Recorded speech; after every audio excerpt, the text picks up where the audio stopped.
how important I think it is to think about my father as an artist. So much is written about him now as an architect or an engineer and so forth, yet that it was always that intuition really that brought things together, the real amazing imagination that was always founded on so much else. But I think it's I personally would like my father really to be thought of as an artist in the greatest meaning of the word art and artist. His brother collected stones and the typical kind of thing that a young man would collect, but my father collected the sort of articles about his life from the very beginning, and he created what he called the chronophile, and it was a chronological file of everything that had to do with his life. He said that he put it in all of his unpaid bills as well as as the important accolades to him and so forth. So we're just about to go into the body of the archives.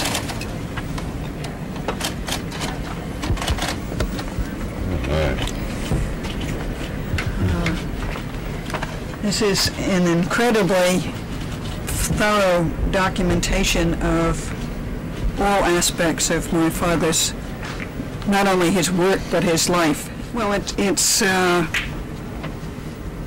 particularly important because one of the things that my father talked so much about was his transitioning from the period of where people were in one locale to the whole moving from something that was very concrete to a very ephemeral world. But he saw the arrival of the car, the airplane, radio, and so forth, and all of this is those changes in his life are also all a part of this chronophile. So you really see the documentation of a person in the process of probably the most radical period of change in history. It's extraordinary. Marty, this is Kiyoshi Kirimiya, who worked with my father on Critical Path and has been a critical part of the team for a long time. And I think I need to have Kiyoshi explain the sort of the heart of the whole chronophile, and in fact the heart of the whole office. This is the Dymaxion Index.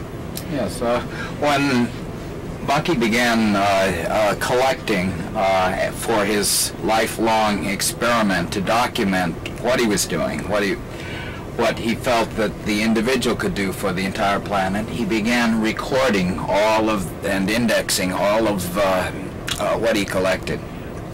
And these include, for example, family history, the audio tapes, the videotapes, the films, the slides, the photo indexes. It's got his biography, his world resources inventory. And so this would be the key to accessing all of the things in the archives, both here and wherever they're located, whether they're library holdings in Maine or in California, whether and it gives all the particulars, when the tape was recorded, which photo album it's in, etc. Okay. Well, I thought we'd just sort of move more rapidly along this aisle, because it's just to give you a sense of the kind of thing that's here. These two suitcases really contain the whole process of one book, which was Synergetics. These were stored like this because the collaborator,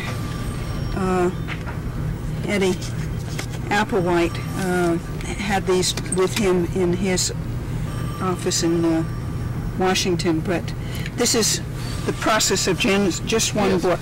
Yes. Well, very specifically, this trunk contains all the material that Bucky used prior to working on the manuscript for Synergetics. So this is background materials he had collected over the years and had organized in a form in preparation to writing Synergetics. So this would be going back how many years?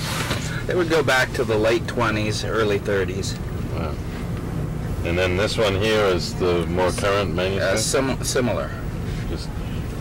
And then I think Eddie had a whole separate file of filing cards that he tried to...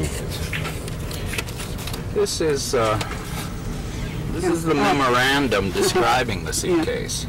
This is one of 2 chests sent to me from Carbondale when I started to work with Bucky on Synergetics in 1969. The other chest contains mostly material relating to dome engineering. It was delivered to the Philadelphia Archives in 1976. The papers in this chest date mostly from the highly creative period after Fuller's residence in Wichita. They document the genesis of A and B quantum modules. They were written in Cambridge and Forest Hills. Most of them were dated 1948. Their value to students will be greatly enhanced if they can be maintained intact as a synoptic record of those years of detailed geometrical formulation. Very good. That's nice. Just right there. Right. Oh, the problem is you get sort of absorbed with it. It's so rich in detail that you get lost. But let me see. This will have to be right after my birth here. Congratulations on the arrival of the young lady, which was me, from Woolley. That's his brother, yeah. And presents and flowers. Somewhere is my footprint, but I don't know exactly where it is.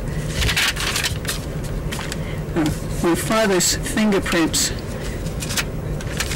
and my rose given to me by Anne on baby's birthday. My footprints. There we go. Yeah, there I am. Fantastic. I think that probably gives you a sense of how the richness of it.